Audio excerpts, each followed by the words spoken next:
నాకు భారతీయుడు నేను చూసిన అంటే అప్పుడు నేను ఊళ్ళో ఉండి చదువుకునే రోజుల్లో భారతీయుడు 1 చూసిన కాబట్టి ఆ 1ని ఇది బేరీజ్ చేసుకొని చూస్తుంటే మధ్యలో కన్నీళ్ళు కూడా వచ్చినాయి.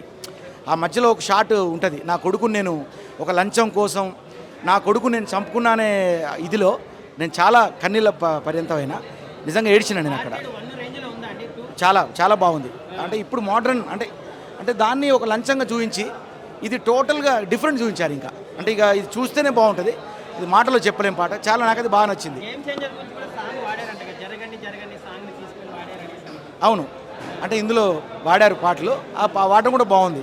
అలాగే మహేష్ బాబు గారి పాట కూడా వాడడం, ఆ కుర్చీ మడత పెడితే మధ్యలో అన్నీ బాగున్నాయి, మంచిగా అనిపించినాయి.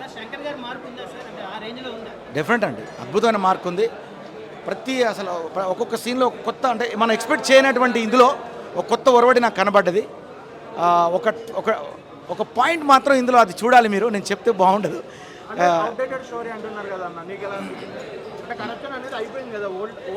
సంబంధం లేదండి అసలు దీనికి, అసలు దాన్ని బేరీ చేసుకొని మనం దీన్ని చూడడం, ఇది ఒక కొత్త కోణం, ఇది కొత్త భారతీయుడు లాగా అనిపిస్తుంది. డెఫినెట్ అది నేను చెప్తున్నా.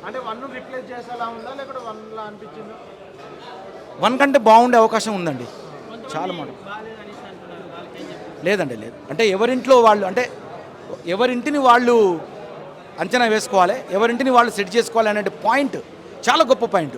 ఎవరో వచ్చి బాగు చేయక్కర్లా, మీ ఇంటిని మీరే బాగు చేసుకోవాలనే పాయింట్ తీసుకొని దీన్ని ఎస్టాబ్లిష్ చేయడం అనేది చాలా బాగా నచ్చింది నిజంగా. రియల్లీ శంకర్ గారికి ఇలాంటి సినిమాలు కాబోలు అంటే ఇక నేను చూడలే. అంటే ఇప్పుడు ఇది ఇంటర్వెల్ పాయింట్ కాబట్టి ఇంకా సెకండ్ హాఫ్ ఇంకెంత హైలైట్గా ఉందో చూడాలి.